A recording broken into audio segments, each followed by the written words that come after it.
Bom dia, Bom dia. Bruno. Bom dia. Bom, Tudo bem você? tudo bom também. E aí você, como é que você tá? Tamo aí, eu tô bem cansada, né? Mas acho que é normal. Eu Ah, acho que a gente perde referência quando a gente não tá todo mundo junto. A gente acha que só a gente tá cansado. é verdade. É o Diegão aí, bom dia. E também, assim, como a gente não se locomove para fazer as coisas, a gente acha que as coisas não cansam, que estudar não cansa, como eu perdi o espaço de locomoção. Não é verdade. A gente perdeu referências, então a gente tem que construir novas para entender que sim, cansa, ficar em casa cansa, só estudar no mesmo local que vive também cansa, não é só no É, cursinho. pois é. Esse modelo aí é difícil. É. Mas agora, Isa, é reta final, hein, turminha? Agora é a retinha aí final, que vocês acham força onde vocês imaginam que vocês não tinham. Mas a gente vai ter uma semaninha de descanso, É, descansa bem e a do dia pancada vai 18. até fevereiro aí, hein? Terceiro. Sabe, Bruno, eu acho que a revisão, não sei, para mim é mais tranquila do que o período mesmo de estudo. Porque assim, a revisão é bem pontual. Você tá indo mal aqui, vou estudar isso. É. Então, isso facilita bastante também. Acho que a revisão, por mais que a gente venha cansada do ano todo aí, mas ela também dá esse respiro. Mas o que eu ia falar é o seguinte, para dezembro, janeiro aí, vocês têm que estar. Então, pega essa semana de descanso, dá uma descansada, vê uns filmes, sei lá, né? Dá uma espairecida boa e para voltar com tudo de novo, entendeu? Só que é um descanso curto, não imagina que é umas férias, você vai chegar, nossa, renovei, tô 100% e tal, né? É um descansinho curto aí, porque, meu, é paulada, velho. É paulada até fevereiro, carnaval, tudo de uma vez aí. E agora é o que, sei lá, como alguns falam aí, é que separa, né, meu, uma galera aí.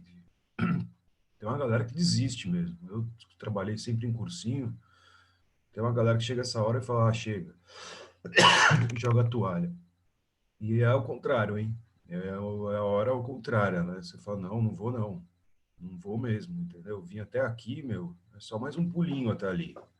Parece que você vai morrer, que é o fim do mundo, que não sei o quê, mas é nada. É só mais um pulinho ali e se preparar para as provas, né?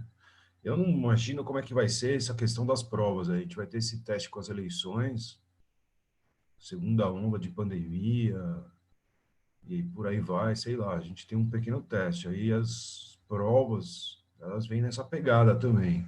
É um ano estranho, né, para todo mundo, ninguém sabe, não tem o que falar, aí é especulação, né? Nem os vestibulares podem se colocar. Mas é uma questão de você estar preparado para o que daí vier, entendeu? Então, se prepara, estuda, manda ver essa prova, arrebenta aí tudo, tem que arrebentar e arrebenta na prova, não em si, entendeu? Não em você, arrebenta, descarrega na prova lá, todos seus estudos, tudo isso aí.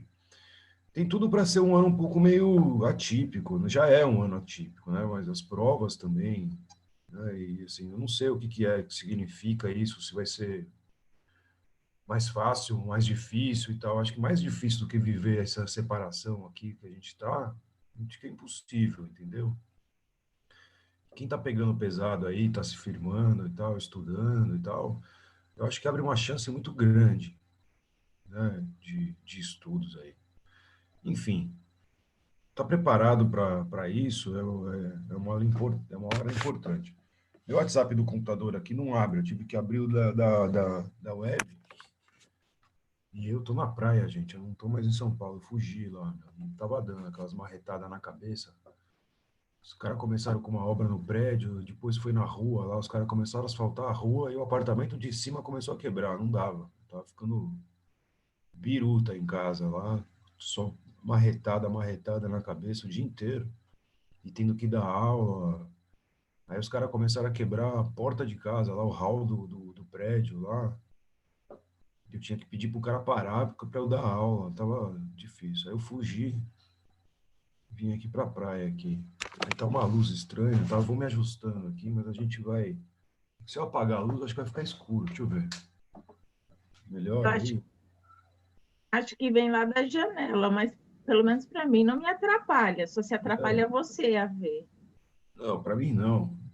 Também a gente não precisa. Minha cara tá meio verde, tá vendo? Ó? Que estranho. Não Sim, é tá, como É, minha? se tivesse um filtro. Não é? Olha que legal. Uhum.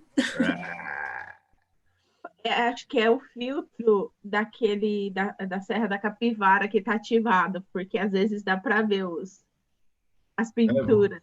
Ai, ai, ai, parou. Aí melhorou, tá vendo? É, agora eu não tô na Serra da Capivara, tô aqui, eu, ó.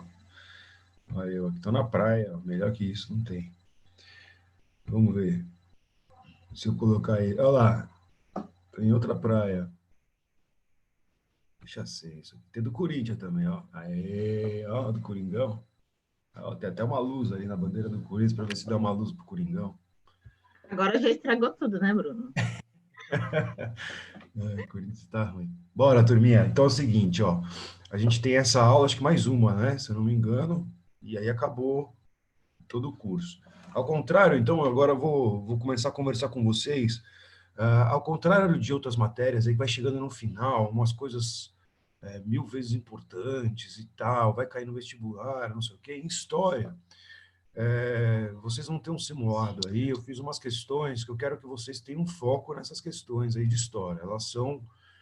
Eu já falei aí com o pessoal, mas eu acho que elas não são questões simples e nem fáceis, tá? Eu já peço aqui desculpa antecipada, mas eu não quis fazer uma prova fácil. Eu não acho que reta final é hora de facilitar para só para se sentir bem e tal. Se vocês quiserem uns exercícios fáceis, eu pego da apostila aqui e falo, ó, faz esse facinho aqui, que é beleza. Mas é uma questão, assim, são pontos para vocês chegarem e falarem, professor, o que que é que você quis com isso, nesse simulado aqui? O que que é isso que você colocou aí? A gente está chegando no momento, então, já vou falar sobre um assunto que é a história do presente.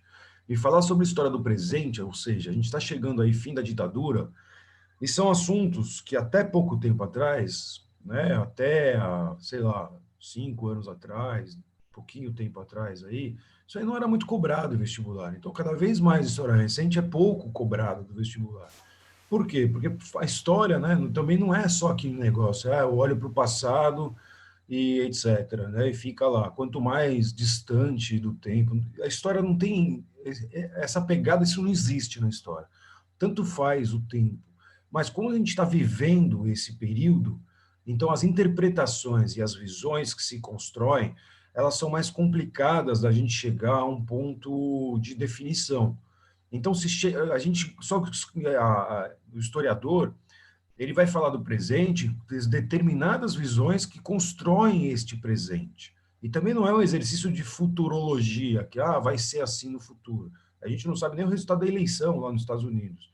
E pouco importa o resultado das eleições, a gente sabe o que vai acontecer, algumas coisas que vêm acontecendo, né? A gente sabe algumas coisas que a gente está entendendo do presente, a pandemia, isso e aquilo, para tentar compreender aí as transformações necessárias para o futuro e por aí vai. Então, quando a gente fala um pouco sobre a história do presente, ou seja, fim da ditadura, essa tal de redemocratização, tudo que a gente olhou para o passado até agora, a gente sempre olhou com esse nosso olhar aqui dessa democracia recente, que alguns dizem que é recente. Poxa, né, a gente tem 30 anos aí de democracia, os caras falam, pô, é recente, então quer dizer que vocês aí são uma criança, então, né, vocês nasceram depois dessa tal democracia. Então, essas visões mostram o seguinte: existem aqueles caras que são um pouco mais incautos, digamos assim, né? Não tem tanto cautela, e chutam mesmo o balde e falam: olha, eu acho isso e acabou, e é isso que está acontecendo, e blá, blá, blá, blá, blá, blá. Aí isso daí vira um chute, porque o cara pode daqui a pouco também escrever: eu errei, e por aí vai. Quanto a isso, vestibular não cobra. Isso eu nunca vi cobrar em vestibular, não cobra. O que ele vai cobrar é Itamar Franco teve o Plano Real, não sei o que, aconteceu isso, na era Lula teve isso, na era Dilma, tal, no máximo, né? Comparando com outros períodos, alguma coisa assim.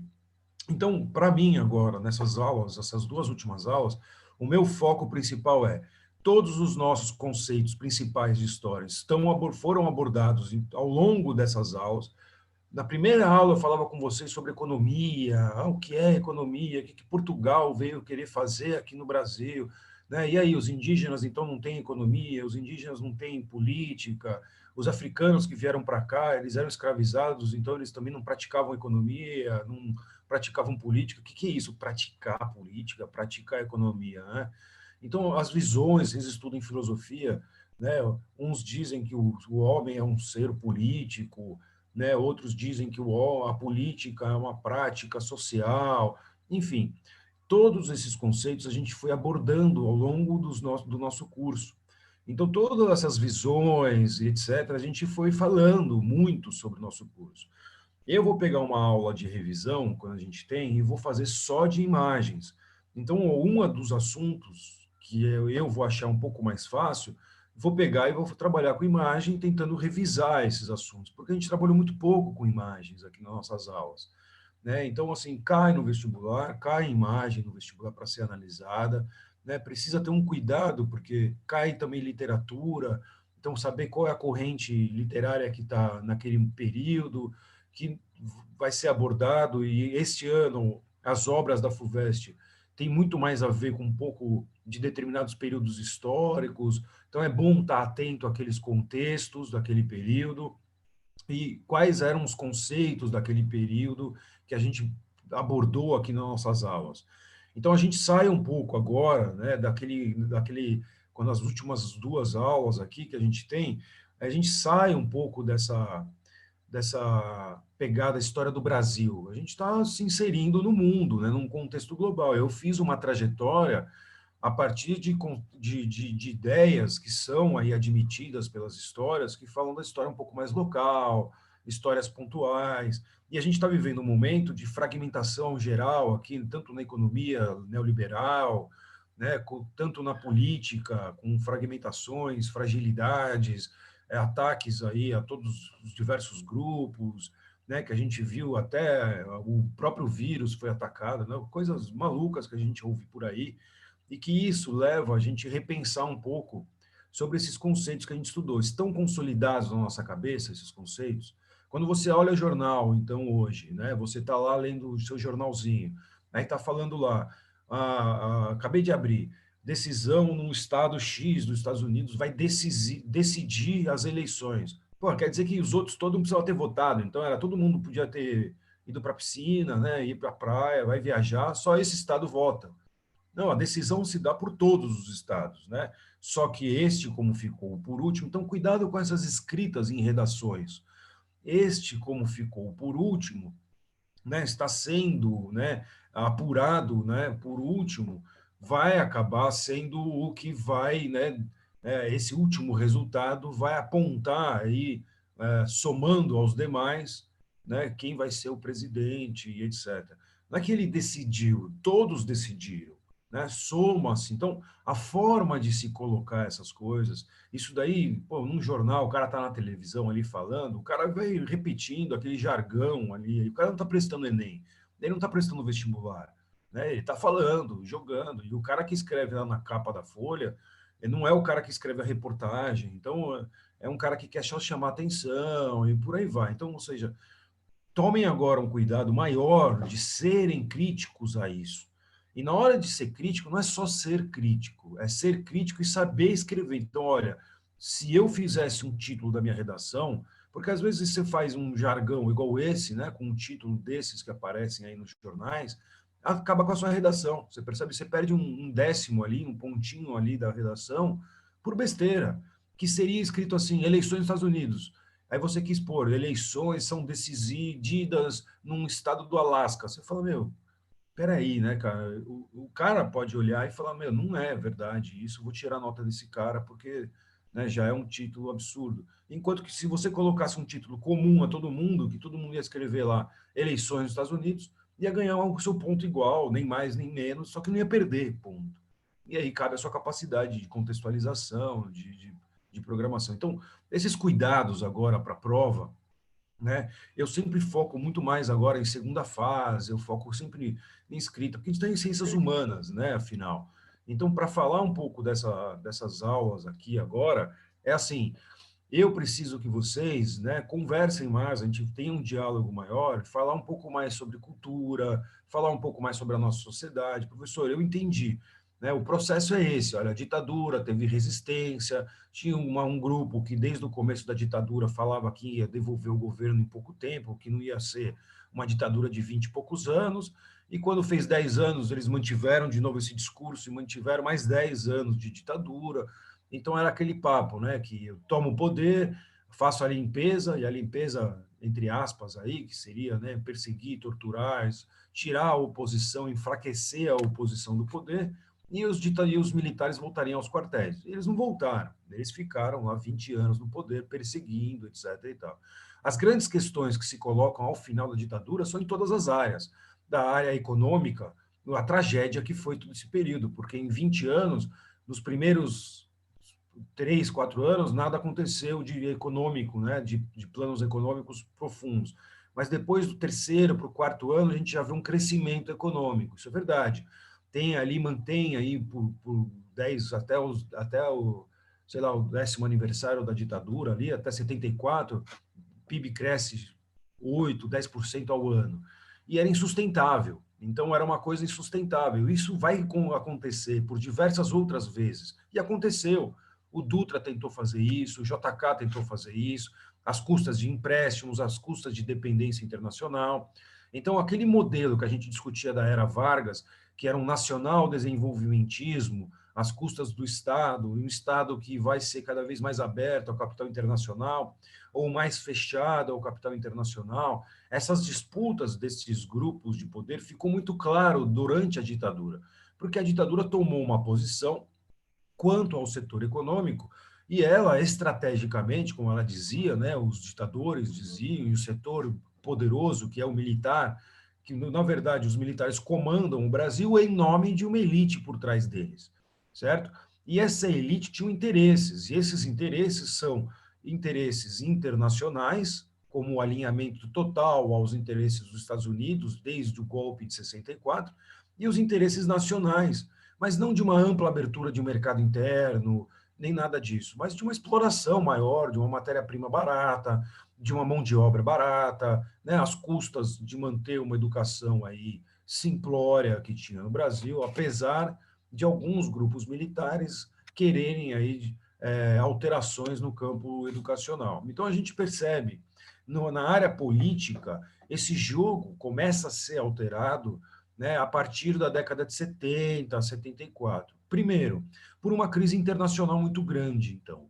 Em 73, a crise do petróleo, né? A gente tem 70, 73, uma grande derrocada aí do petróleo, crises que vem aí levando todo aquele Brasil que tinha empréstimos e etc., né, uma virada internacional. Se o custo, portanto, de pegar empréstimos era barato para o Brasil, agora, quem emprestou e está em crise vai cobrar de quem emprestou, preciso da grana.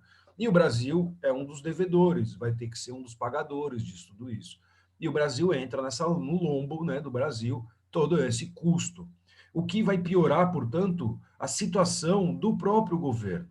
O governo toma medidas de começar a criar, e a partir de então, grandes obras que a gente chama de obras faraônicas, né? Obras como construção de Itaipu, Transamazônica, a ponte Rio-Niterói. Então, eram obras impensáveis ainda no Brasil naquela época, que até hoje são obras importantes, né, de uso da população, uso do Brasil, estratégica. Itaipu é um negócio na área da engenharia, aí, quem conhece engenheiro, quem tem alguma coisa na área, pô, você visita Itaipu, é um negócio de outro planeta, né? É um negócio fenomenal, assim. Só que o custo daquilo é muito grande, né? É uma ligação aí Brasil com outros países, tem questões internacionais ligadas, então precisava estar alinhado à mesma política econômica de todos os grupos desses interesses. Por outro lado, grandes obras que também nunca ficaram prontas, a tal da Transamazônica até hoje, né, é o fiasco total, né? Então, assim, falar, né, que, olha, eles cresceram, eles fizeram grandes obras, fizeram, né? Como dizia um dos ministros da Fazenda daquele período, que era um cara chamado Delfim Neto. O Delfim Neto escreve na Folha hoje, ele escreve na Carta Capital, ele é um economista, ele tem uma equipe econômica muito grande, ele foi, né, chefe do ministério aí, daquela época chamava Fazenda, por um bom tempo. E uma das falas dele é muito legal vocês perceberem. Cai em vestibular toda hora essa fala dele. Existe, o Lula falou essa fala agora há pouco tempo aqui, o Lula saiu pronunciando, falou isso daí, o Ciro Gomes falou isso daí também. Então, ele está num jogo, né, político também. É uma fala sobre a questão econômica. Então, fala assim, como que a questão econômica e o Brasil fosse um bolo, né? Então, uns falam que o bolo tem que crescer primeiro e depois a gente partilha o bolo. E outros falam que o bolo cresce partilhando entre todos. Então, todo mundo comendo bolo significa que todo mundo cresce junto. Então, o Edelfim Neto, a grande fala dele, a fala mais marcante dele, né? Porque se isso falar um negócio desse, para mim é um absurdo. Né? Pô, você é o ministro da Economia do Brasil, né? Não é o ministro da Economia de uma elite. Ou seja, tradução do que ele falava. Primeiro temos que crescer o bolo para depois reparti-lo. Então, crescer o bolo significa, olha, eu vou fazer para mim e depois vai sobrar alguns recursos para alguém, para um ou outro, por aí. Oi, baixinha. Ah, minha filha ali na janela. Descobriu que eu estou aqui. Oi, filhota, estou aqui trabalhando, tá bom? Ela quer ter aula também. Então, essa fala, né, do bolo foi usada agora, com relação a isso, que a economia está em crise, a gente está vivendo uma crise gigantesca. Compararam com essa crise do petróleo que vinha ali da década de 70 no Brasil.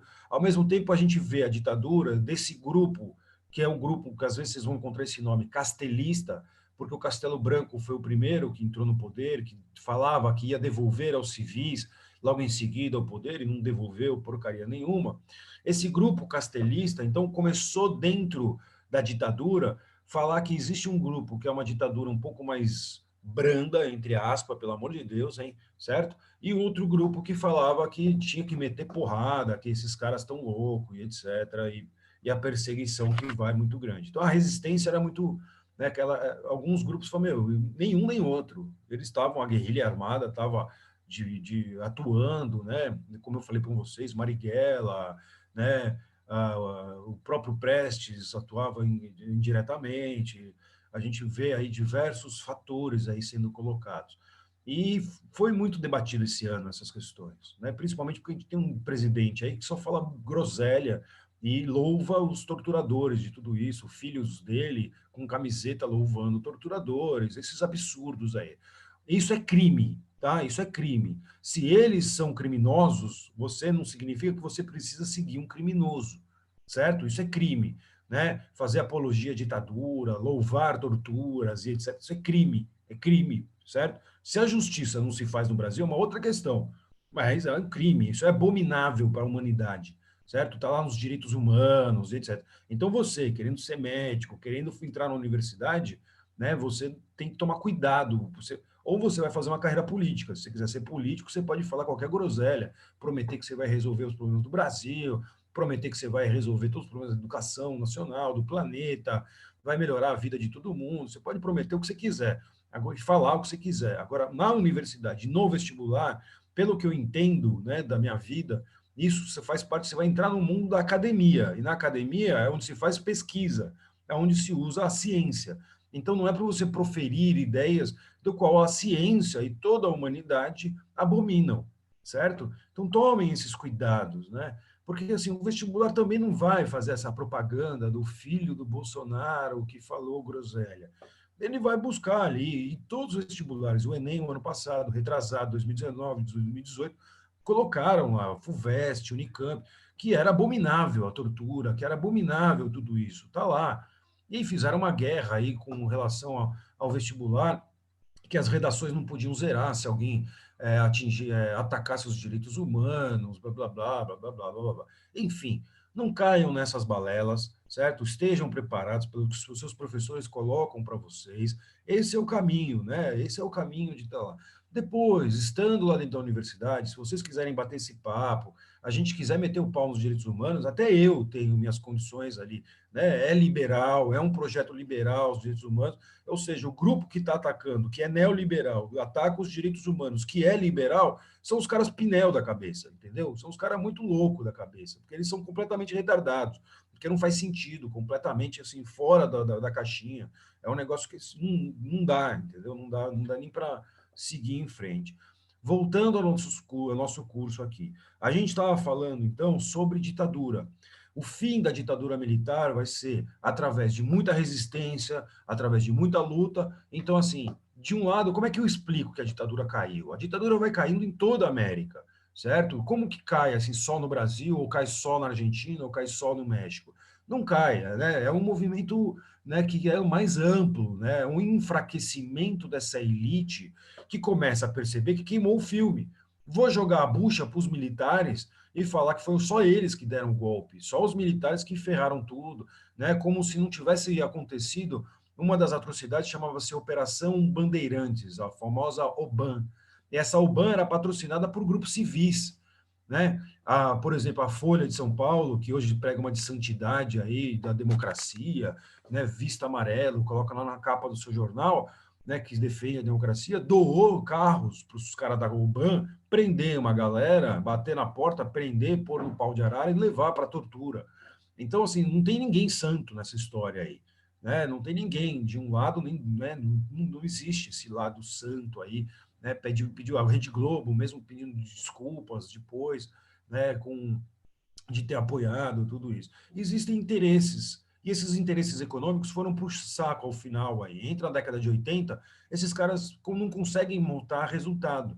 E isso vai ser evidente porque eles não conseguem segurar tão forte a bucha, que é o movimento mundial. Então, a gente está falando já do apartheid também sendo contrário na África do Sul, a gente está vendo os Estados Unidos, a guerra, né, também lá dos Panteras Negras, da população, né? Hoje tem o Black Lives Matter ali nos Estados Unidos, mas, né, isso daí, né, foi retomado esse assunto do racismo nos Estados Unidos. Na década de 50, nos Estados Unidos, o negro não podia votar, né? Tinha ainda apartheid dentro do próprio Estados Unidos, não era só exclusivo da África do Sul. Então, né, Índia, com a sociedade de casta sendo questionada com Mahatma Gandhi, a gente tem uma movimentação mundial muito grande. Década de Estados Unidos colocado lá o Woodstock, né, a galera colocando questões contra a guerra da Coreia, contra a guerra do Vietnã, né, o Muhammad Ali lá que falou, porra, o que eu vou matar? Né, por que você não quis ir pro exército? Né, e o cara lutando boxe.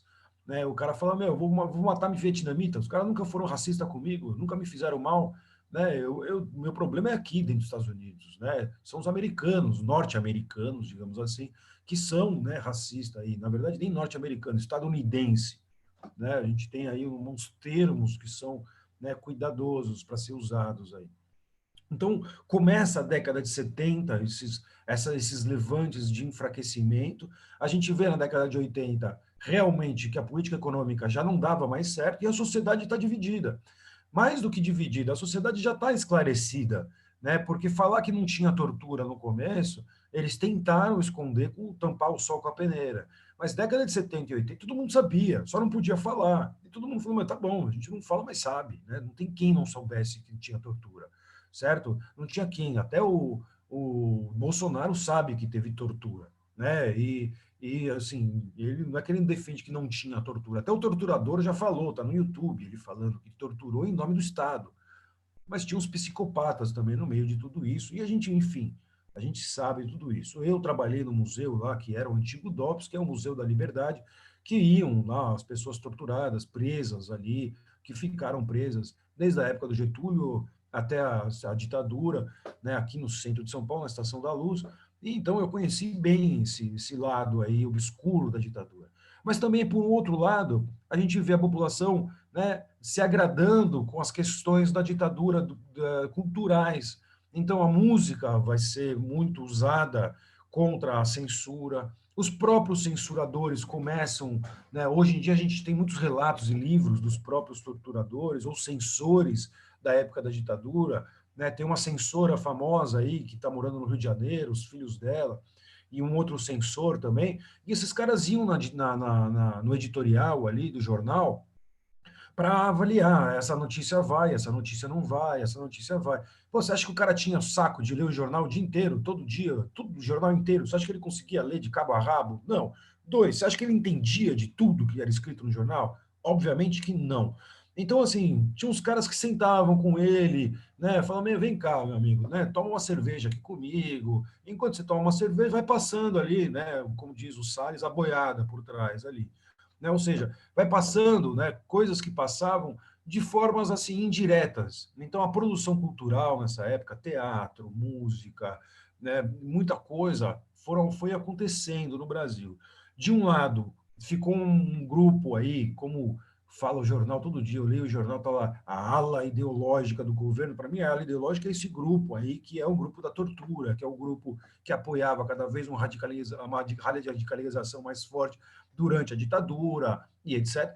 E esse grupo que alguns apoiavam, falando, não, eu apoiei o grupo castelista, que queria devolver o poder aos grupos civis. Então, a gente vê, né, uma atrocidade que vai comover a população, daqui a pouco a gente começa a notar isso, que vai ser a morte de um grande jornalista que comandava a TV Cultura naquela época. Né? Ele era como se fosse o William Bonner ali da cultura, ali daquela época lá, o Boni, né, da Globo, o chefe aí dos editoriais, né? E esse cara acaba sendo preso e morto nas dependências do DOPS, né, do Departamento de Ordem Político Social ali, que era uma espécie de calabouço da tortura ali, né, que funcionava onde era a prisão.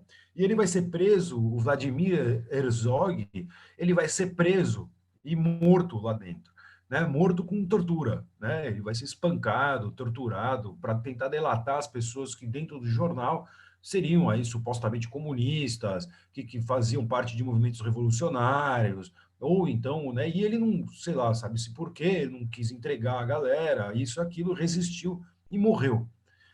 Os caras da ditadura faziam uma prática muito comum, isso daí eu tenho vários relatos, né? Os caras matavam a tortura, chegavam na porta, estava passando um ônibus, eles jogavam na frente do ônibus, o ônibus atropelava e falava, a causa da morte foi o ônibus, né? Então, atropelamento, para tirar a culpa deles. E tinham, junto com eles, médicos, legistas, que assinavam embaixo tudo isso. E o caso do Herzog vai ser um caso famoso. Além de tudo, ele era judeu, né, também. Então, o caso do Herzog vai ficar famoso por conta disso, né? Porque ele foi... a foto que o médico legista fez era uma foto de que o cara tinha morrido e ele tinha se suicidado dentro da cela. Só que ele se suicidou numa altura de meio metro do chão. Ele amarrou uma corda numa cadeira e se jogou. E isso daí, os médicos legistas dizem que é impossível, né? Enfim, o cara estava todo arrebentado lá, estourado, etc. E tal. A família do Herzog, hoje em dia existe o Instituto Herzog, há pouco tempo atrás, então, há pouco tempo, sei lá, coisa de um ano, se eu não me engano, 2 anos no máximo, saiu um novo laudo, saiu um novo respaldo do governo de um processo jurídico, então não é o governo, é um processo judicial, o governo já tinha aceitado na época da Dilma, do Lula, a abertura das comissões nacionais que investigaram esses crimes e colocou o Herzog e vários outros como, né, mortos pela própria ditadura. Então, reverteu-se aquilo que todo mundo já sabia. Então, existiu uma história, que era a história oficial, que ele tinha sido morto, que ele tinha se suicidado. E o próprio médico legista, ele tenta lá falar que estava sob pressão da ditadura, que ele não podia não colocar, enfim, as questões que são aí, que a gente sabe pertinente a tudo isso. E ele agora, né, ele morre aí, a gente sabe que ele morreu torturado pela ditadura. Na época, a morte dele, a morte de alguns outros estudantes em algumas localidades, então não era só o Herzog, mas, por exemplo, cada estado do Brasil, você viaja, eu vou falar de São Paulo, aí você viaja pelo Brasil, um outro vai falar lá do cara de Pernambuco, o outro vai falar do Sul, A gente conhece muita gente, né? A gente casos não falta, né? E não é sobre isso que a gente tem que focar, mas a gente tem que pensar o seguinte, que existia então essa prática, ela foi comum, atrocidades aconteceram. Quem quiser ver, a própria Dilma fala aí, não sobre o governo dela, mas fala das torturas, da prisão, do que existia, né, naquele período. E o modelo de resistência era também muito bem elaborado. Então, na prática da resistência da guerrilha armada, na prática da resistência política da população, do posicionamento, né? Não é uma coisa assim, pô, o cara fala uma merda lá, a gente fica quieto. Não é bem ficar quieto, né? Também não é um racismo velado, etc. Era uma questão de sobrevivência, mas era uma questão de resistência. E essa resistência era bem clara naquele momento, né? As forças eram bem claras naquele momento que se estavam postas. Então, na cultura, a gente vê aí a Tropicália, por exemplo, como um movimento, a gente vê muito mais uma MPB aí, Chico Buarque, Caetano Veloso, Gilberto Gil, putz, vários, né? Não acaba, né? A lista é infindável aí. No teatro, a gente tem o Zé Celso, né? Teatro de rua, teatro de arena, teatro de mas tentava se aproximar mais de caráter popular. Então a gente vê uma movimentação, os grandes festivais ali que colocavam da época da Record, né, que era um festival de música, e aí os próprios militares vendo que a população clamava uma música como a do Geraldo Vandré, caminhando e pensando, né, juntos vamos libertar aí, pensando uma canção de resistência do Brasil.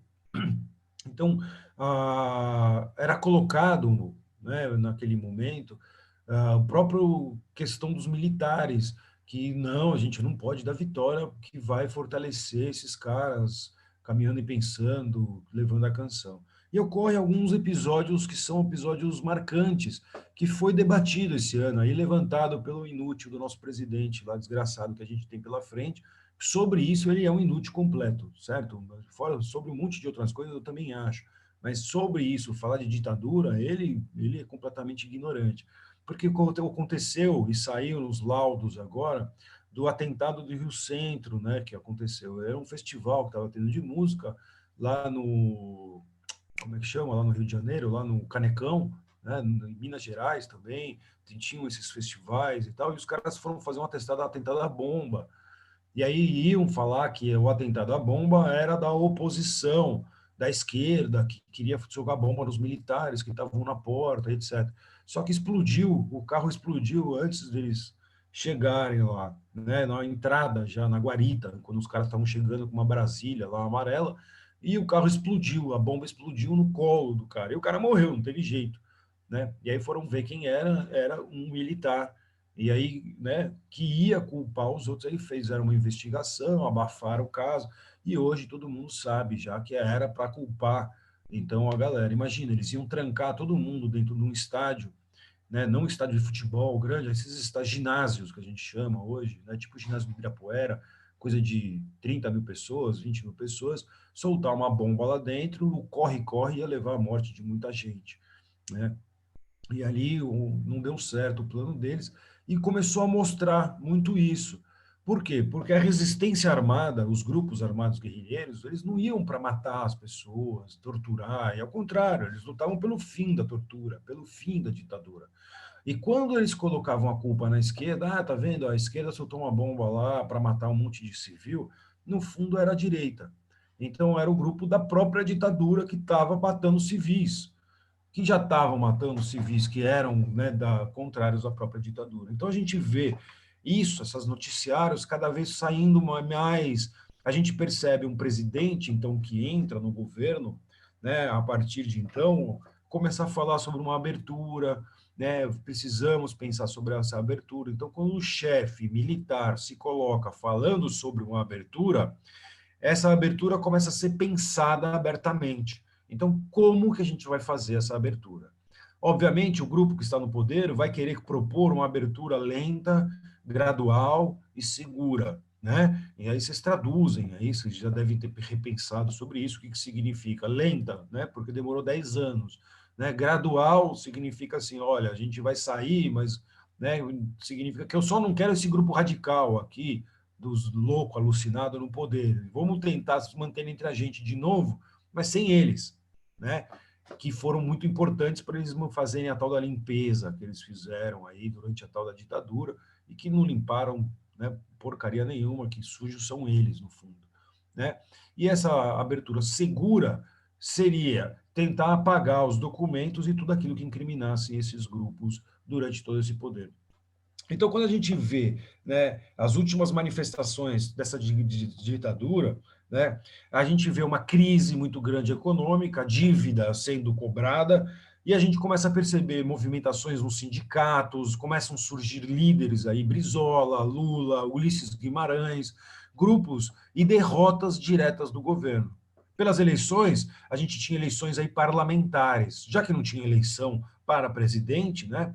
Eles queriam, então, eleições para parlamentares. Por mais que houvessem ali manipulações eleitorais, etc., a derrota escachapante da Arena, que era o grupo que apoiava a ditadura, aponta que a população realmente já estava esgotada, já não aguentava mais a ditadura e votaria na oposição só para acabar com tudo isso.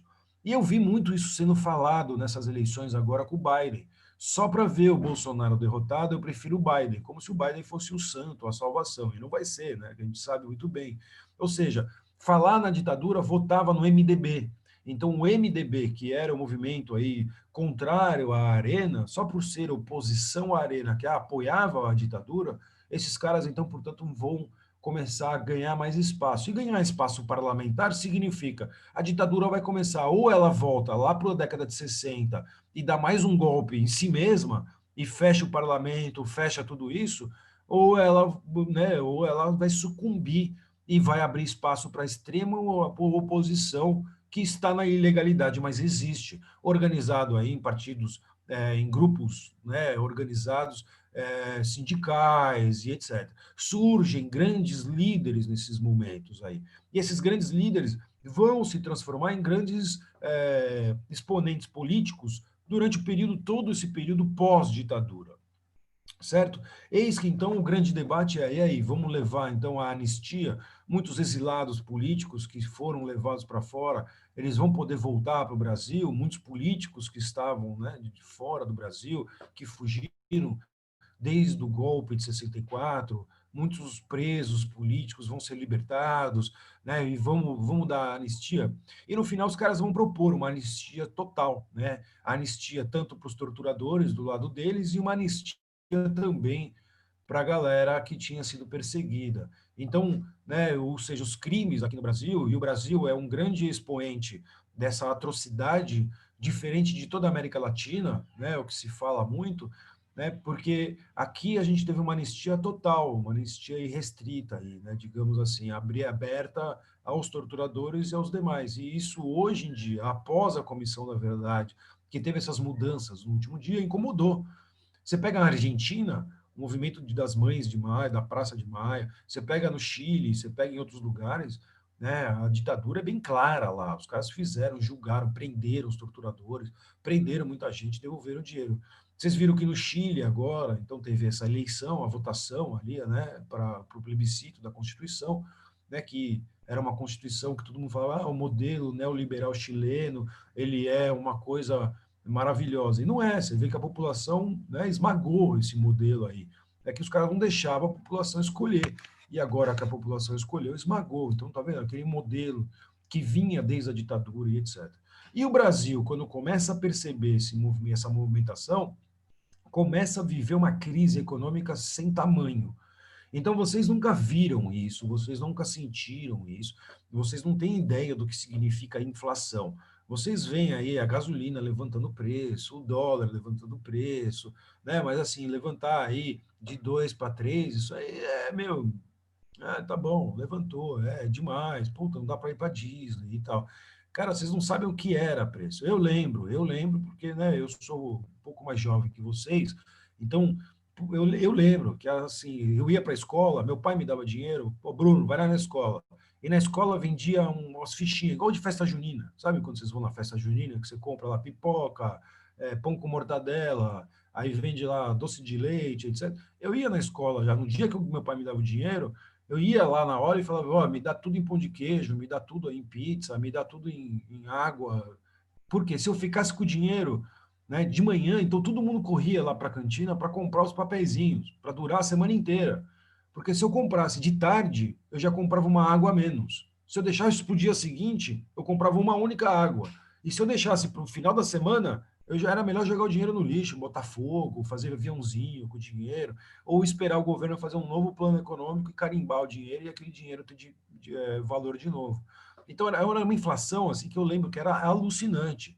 Ter dinheiro na mão era uma coisa que assim era piada você ter dinheiro na mão assim, né? E o governo não tinha recurso para isso, o que o governo fazia? Falava para a população guardar o dinheiro, que quando saísse um novo plano, você fosse até o banco e o banco carimbava o seu governo. É um carimbo, dava lá, colocava lá mais 3 zeros, então você tinha uma nota de 50, virava 50 mil, aí você tinha uma nota de 50 mil, isso foi um novo plano econômico, corta os 3 zeros, aí você carimbava em cima do.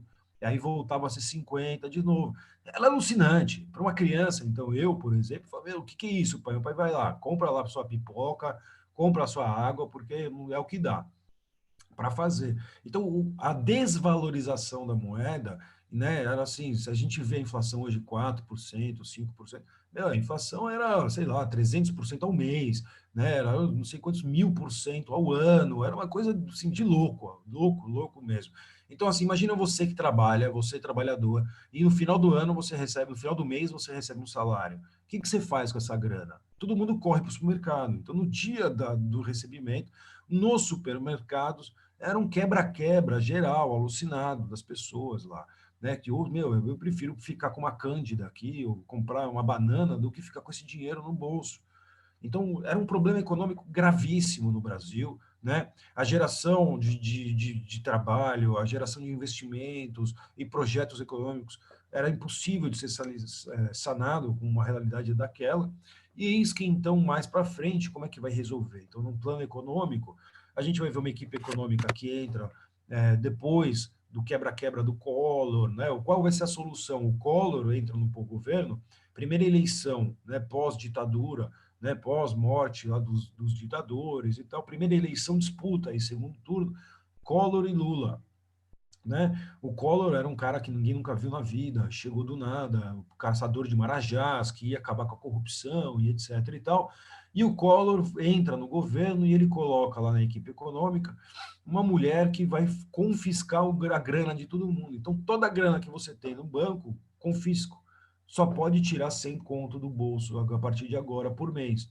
Meu, a galera ficou louca, né, cara? Como assim? Como é que eu vou viver? E a inflação comendo solda. Meu, enfim, né? Há uma abertura maior ao capital internacional, uma abertura para chegar às coisas. Então, naquela época, imagina, eu lembro, né, que eu era criança, eu via assim, a gente olhava, né, pô, não tinha 10 tipos de tênis, né, essas marcas Nike, iPhone, essas coisas não tinha no Brasil. Não é que assim, olha, não tinha. Era só quem viajava para fora e comprava e trazia para cá, porque não tinha, né? O Brasil vai começar a abrir para esses grandes grupos internacionais. A partir de então, a gente tem uma movimentação também geopolítica desses grupos, né, das multinacionais, transnacionais, que acabam repercutindo em toda a América, né? E aí, depois do Plano Collor, a gente vê essa aberração total do Plano Collor, entra um grupo, que é a equipe econômica do Fernando Henrique Cardoso e do Itamar Franco. E esses caras vão taxar agora o real, o plano, o famoso plano real, eles vão lançar uma unidade chamada unidade fiscal de padrão, que vai padronizar o valor das mercadorias e do dinheiro. Então, ou seja, você pode ganhar o seu dinheiro, você ganha em real, mas eu tenho uma taxa aqui. Quanto que vale essa coisa, essa banana? Ela vale uma UFIR. Quanto é que vale amanhã essa banana? Uma UFIR. E depois de amanhã? Uma UFIR.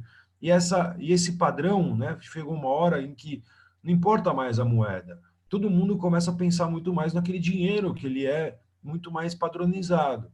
E era um padrão meio que atrelado ao dólar. A grande discussão desse período do Fernando Henrique como ministro, né, que o Fernando Henrique era ministro, depois ele vai se candidatar e ganhar as eleições decorrente desse plano. o Fernando Henrique, a grande ideia dele era assim, todo mundo, obviamente, prefere ter um padrão, né, saber o preço daquilo e saber o quanto que eu preciso de dinheiro para aquilo. Então, eu sei que vai ser. Aí, o parâmetro daquilo seria em dólar ou seria em qual outro tipo de moeda? Diferente do Brasil, né, a Argentina fez o mesmo processo, só que pareou o valor do peso argentino ligado diretamente ao dólar. Então, já dolarizou a economia diretamente na Argentina. Quando tem uma crise, de novo, internacional, o dólar oscila no mercado internacional, a Argentina fica muito mais suscetível a essas crises do dólar internacional, e isso ficou evidente décadas para frente. O Brasil, por não estar atrelado e criar uma própria moeda que vai ser o real, portanto, não está atrelado diretamente ao dólar, mas ser uma moeda nacional forte, deu uma certa autonomia ao Brasil, ao Banco Central, né, e aos bancos fazerem essas transformações. Obviamente que os governos que seguiram adiante usaram, né, de manutenções aí do dólar e do pareamento da moeda para se favorecer de tudo isso e ganharem aí eleições. O próprio Fernando Henrique, que ganha aí, começa a ideia da reeleição, a primeira vez no governo Fernando Henrique, e aí o Fernando Henrique segura o dólar e o real a 1 para 1, naquela época, imagina, R$ 1 era $1, e aí, após a reeleição, acho que coisa de 5 dias depois, o dólar foi para 3, 4 de novo. Então, teve algumas pegadas eleitorais ali também usadas nessa questão econômica.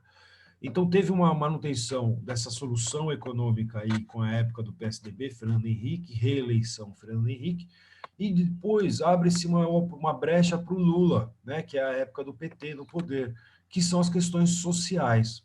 Por mais que as questões econômicas, então, tivessem sanadas, então, tivesse uma estabilidade econômica pós-ditadura, mostra-se que na ditadura tinha muita corrupção, escondia-se muitos dados da própria ditadura, começam a sair tudo aquela mentira da época da ditadura. Então a gente começa a perceber que as questões sociais são muito importantes no Brasil. Então aquela fala que vinha do Delfim Neto de que primeiro vamos crescer o bolo para depois reparti-lo, aquela fala é cortada, né? Ela fica evidente. E o Lula prova isso, né? A era Lula, e o Lula fala muito disso, e a ONU e grandes estudos mundiais mostram isso, que o maior, né, a maior valor econômico que existe é a própria população brasileira, né, dando consumo ou não dando consumo. Aí a gente entra em outro mérito do Lula ou demérito do Lula, da era Lula, né? Que foi crescer a questões sociais no Brasil significa gerar renda, gerar riqueza, né? Com economia, com educação, com bolsas de valorização dessas populações, né? Carentes, etc., evidenciando cada vez mais a desigualdade que tem no Brasil. O que fica provado, portanto, que toda ditadura, né, em vez de resolver o problema da desigualdade, acentuou as desigualdades. Então, no plano econômico, as consequências da ditadura teve um crescimento durante um período, certo período da economia, teve grandes investimentos, teve, assim como teve em outras eras também, certo? Mas no fim da ditadura mostram que ficou evidente naquele período questões econômicas que eram falsas, que não existia corrupção no Brasil. Então, esse papo furado aí que a gente viu, que saiu muito, né, e que eu acho que os vestibulares vão começar a explorar mais agora, se eu fosse fazer vestibular, que é a questão do mensalão, como foi o julgamento lá do mensalão, e etc. Eu lembro de uma vez, né, para começar já a pensar em fechar nossas aulas, eu lembro que eu discutia na escola, até quebrei o pau uma vez numa escola com um professor, que ele falou que o Lula era Lula que criou a corrupção no Brasil. Então, assim, se você imagina que um professor tem uma cabeça dessa, você imagina, então, né, no repertório por aí que vai. E a gente eu assisti o debate aí do pessoal de São Paulo, ou de outras cidades do Brasil, e o discurso de uma ala aí que está se candidatando é isso: o PT quebrou o Brasil, o PT quebrou o Brasil, o PT quebrou o Brasil. Né? E é um grupo assim, e a ditadura? A ditadura foi linda, maravilhosa. E aí, e o outro governo foi lindo, mas não teve corrupção, né? Como se o outro fosse limpo, né? Maravilhoso. né? Assim, é o sujo que bota a culpa no mal lavado, sabe aquela coisa assim? É o mal lavado que joga para a culpa do sujo. E não, tá vendo? Porque ele é mais sujo do que eu. Então, ou seja, os porcos falando do lixo, entendeu? Aquela coisa que a gente percebe no Brasil. Então, assim, voltando agora para da cultura, a gente tem uma maior liberdade cultural, né, nessa abertura também.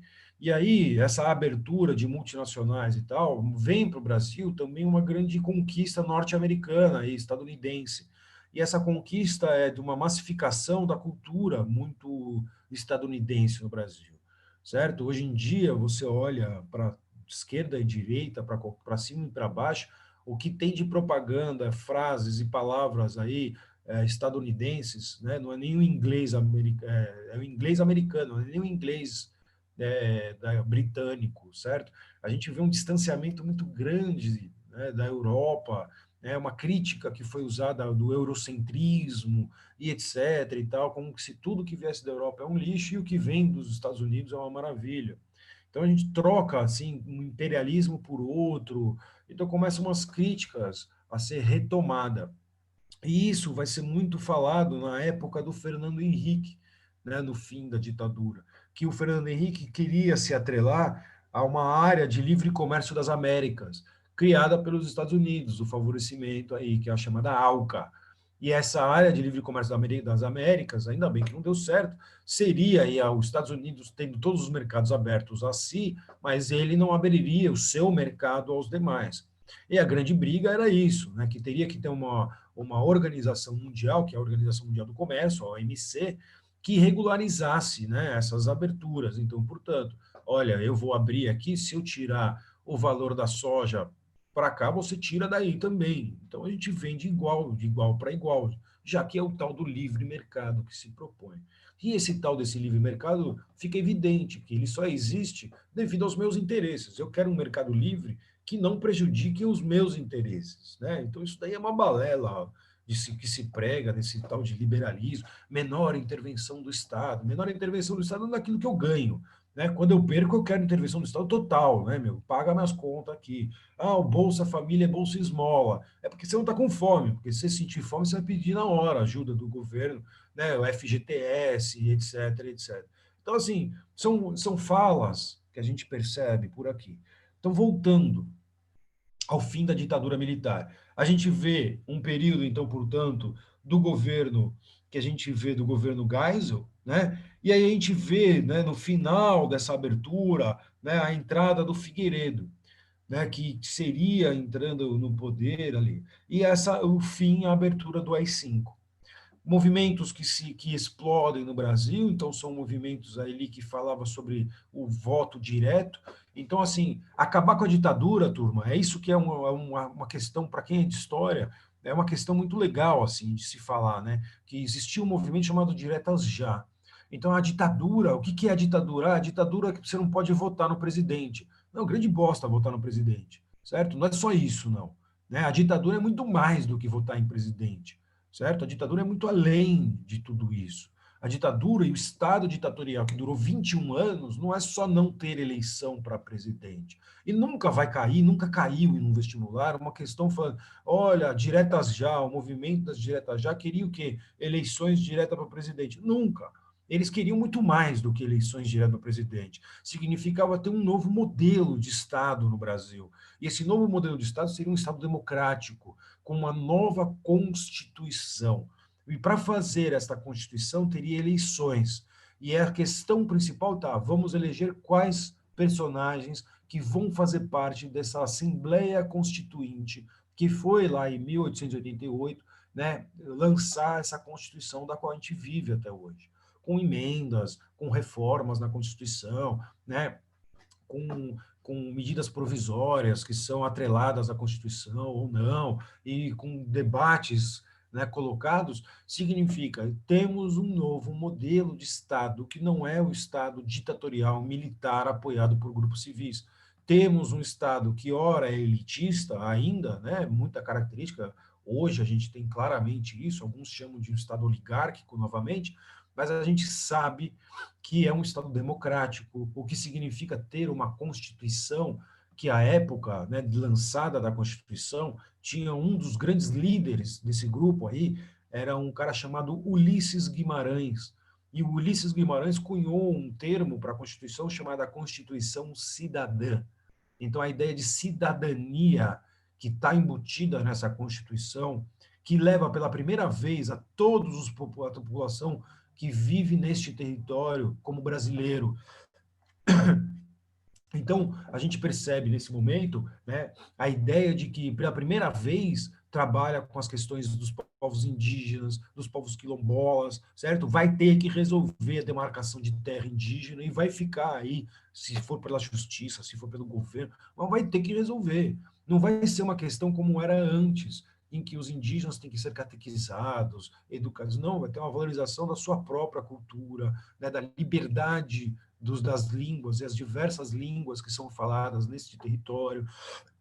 Então, a Constituição, para o momento em que ela é lançada, essa Constituição ela é muito valorizada, devido ao período que vivia-se na ditadura. Hoje, quem ataca a Constituição é porque, 30 anos depois, a gente tem que fazer algumas medidas, etc. Bom, elas estão sendo feitas, né? Tanto que a gente precisa mexer nisso, mexer naquilo. Mas existe um perigo nessa fala.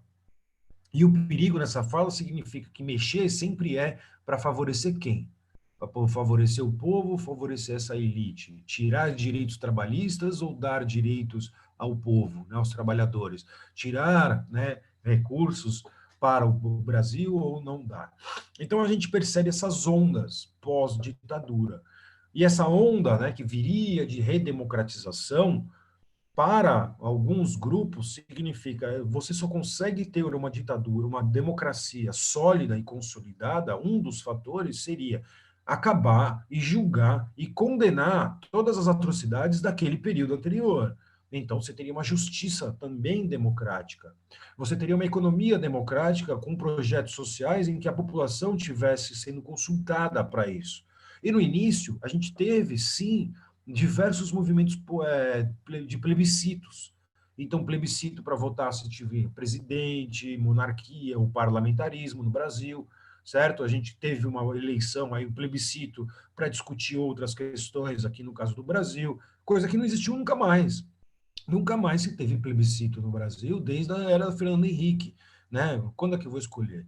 Os Estados Unidos, igual agora, todo mundo está falando, tem eleição. Bom, vai estar tendo eleição para o Senado, para a Câmara, não só para presidente. Né? Tá tendo uma porrada de eleição, por isso que demora o resultado lá. E além de tudo, a galera não vota, cada estado tem uma certa liberdade, que é diferente daqui, de votar outras questões. Então o cara não vota só no presidente, no governador, no senador e no deputado federal lá. Ele vai votar também em diversas outras questões locais, desde do aborto, da liberação da maconha, até questões ali de obras sanitárias e etc. Então tem uma maior consulta popular ali. Eu não vou entrar no mérito que isso significa ser mais democrático ou não, mas no caso do Brasil, ter essas participações da população seria, né, cada vez mais. E aí, o povo quer realmente acabar com aquelas atrocidades que aconteceu atrás? Quer. Olha o Chile, fizeram o plebiscito, ganhou, vai ter que reformar a Constituição. E o Brasil, qual é o medo de consultar o povo? Qual é esse medo que existe, né? Seria muito mais fácil estar junto ao povo, como foi e o que fala o próprio Lula, o Ciro Gomes, ou alguns por Ulisses Guimarães, o Brizola e etc., do que estar só atrelado a uma certa elite ou só a um certo grupo. Então a gente vê nessa linha política econômica o Brasil andando e desandando. A gente tem as crises internacionais, as crises aí dos tigres asiáticos, crises da Argentina, crise do México, que vão abalar diretamente também a economia brasileira e a movimentação interna do Brasil. No âmbito político, econômico, é mais ou menos isso, certo? O que falta para a gente nas nossas aulas, e é isso que agora que eu quero fechar com vocês, é o que eu vou fazer. O que falta? A gente nomear esses certos grupos, porque nem toda a parte da elite tem esse mesmo interesse, mas uma grande parte da elite que apoiou a ditadura começa a se dividir. Então tem esse tal grupo castelista que começa a pedir mais abertura e existe o grupo radical. E para onde foi parar, né, esse grupo radical? Varreram para baixo no tapete, e parece que eles saíram do tapete nas últimas eleições, aí é o que a gente está vendo, né, nas questões do Brasil. E quando esse grupo sai do tapete, eles carregam consigo muita sujeira, né, que a gente vê aí. E é o que a gente chama de coisas estruturais do Brasil. A desigualdade, o racismo, o machismo, né, a gente vê, né, isso sendo usado aí, às vezes, até em julgamentos que a gente viu essa semana aí, de absurdos jurídicos com relação às mulheres, né, a gente, e vão sendo usados essas questões. Eu acredito que coisa de mais 2 gerações, uma geração para frente, isso daí, né, vai ser cada vez mais deixado de lado como né, coisas que vão degradando a sua moral mesmo, a sua própria realidade. Então, turminha, o fim da ditadura militar, né, essa redemocratização através das ideias de diretas já, né, essa movimentação de colégios eleitoral e uma chapa que vai sendo criada desde a época lá do fim do Figueiredo, que, né, morre e tal, a gente tem o Tancredo, né, a gente tem o Sarney, Collor, esses grupos, né, mostram um Brasil, certo, de planos econômicos, plano cruzado, plano real, plano verão, planos econômicos que vão aí mostrando coisas do passado. Então, esse período, quando eu falei para vocês no começo das nossas aulas, que eu falo, a história do presente, a história mais recente, é para a gente começar a olhar que o ontem começa a provar um pouco que era antes de ontem, certo? A gente começa a perceber questões, então, portanto, que vão levar a mostrar que, assim, olha, para resolver aquele problema foi assim. Por que não fez antes? Por que não fez antes ainda? E por que que antes não queria? Porque o grupo que estava no poder não tinha esse interesse. E por que que ele não tinha interesse? Porque ele ganhava de outra forma. Então, né, eu aqui com vocês, eu queria apontar para vocês essas grandes questões. Turminha, eu vou pedir para vocês agora só 2 minutinhos que estão batendo aqui, só um segundinho, para eu ver aqui rapidinho, desculpa, só um minutinho.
Turminha, desculpa, perdão.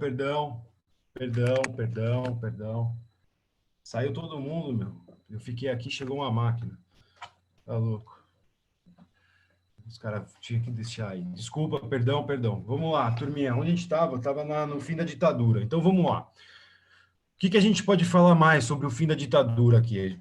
A gente precisa escrever um pouco sobre isso, certo? Eu não vou dar uma de maluco e sair escrevendo tudo a partir de agora. Mas eu sei que vocês gostam, né? Igual eu escrevi, as aulas arrumadinhas e tal. Eu tenho os PowerPoints, né? Dessas aulas prontas. Então, a gente pode dar uma olhada, né, nessas questões pós-ditadura, fim da ditadura militar, principalmente quando... Deixa eu abrir aqui. Quando a gente está falando... Zoom, vamos lá no Zoom. Venha. Aí, garoto. Tá acabando, turminha. Calma aí. Vocês estão vendo aqui, ó.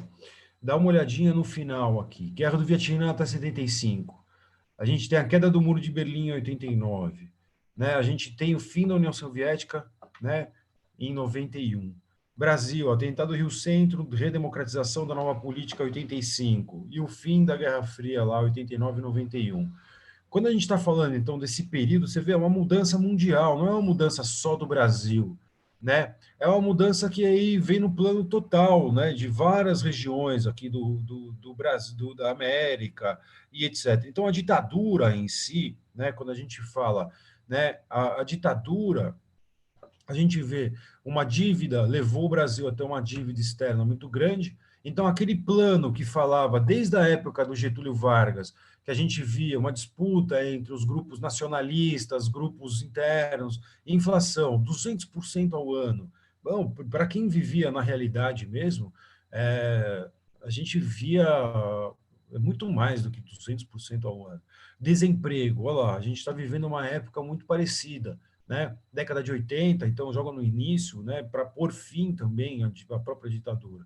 Saques a lojas e supermercados, fome, miséria, né, sempre aumentando. E a gente viu que é possível erradicar a fome e a miséria no Brasil. Falta de investimentos na educação, na área da saúde, uma defasagem qualitativa, que significa o seguinte: uma elite, né, cultural, intelectual, cada vez mais elite no Brasil, né, que a gente sabe, a área que vocês prestam e que vocês querem entrar aí, vocês acho que conhecem bem, vocês sabem que ainda é um dos maiores locais de exclusão que existe do Brasil, que aprontam isso, né, o salário de um médico é uma coisa muito excepcional, você fala tem gente que, né, o que você quer fazer da vida? Ser médico ou jogador de futebol? Por quê? Porque dá dinheiro. Não, porque você vai salvar a vida? Não, porque eu vou ganhar dinheiro, né, é diferente, né, a pegada do que a gente pode colocar. A gente viu novos partidos que cresceram, o MDB que vira o PMDB, a Arena que se difundiu aí em PDS, depois foi uma parte virar o PFL, depois virou o PPS, depois virou o PP, do Paulo Maluf, daqueles grupos bolsonaristas aí, que hoje é o PL, depois os grupos sem partidos e por aí vai.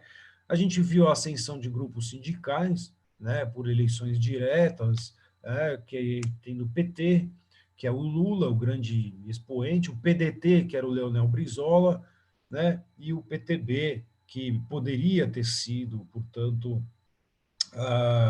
aí uma retomada do João Goulart, da época do Getúlio Vargas, que hoje não tem nada a ver com nada disso.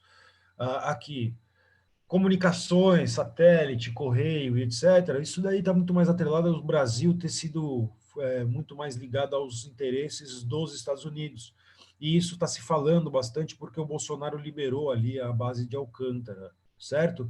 Questão fundiária do Brasil, a perseguição ao MST, a criação do MTST, a criação e o fortalecimento dessas lutas, né, foi favorecida e ampliou cada vez maior. Depois de tudo isso, a concentração fundiária ficou evidente, já era evidente que era uma república oligárquica, certo? Então, o Brasil ele tem alguns pontos estratégicos que foi tomado pelo governo militar.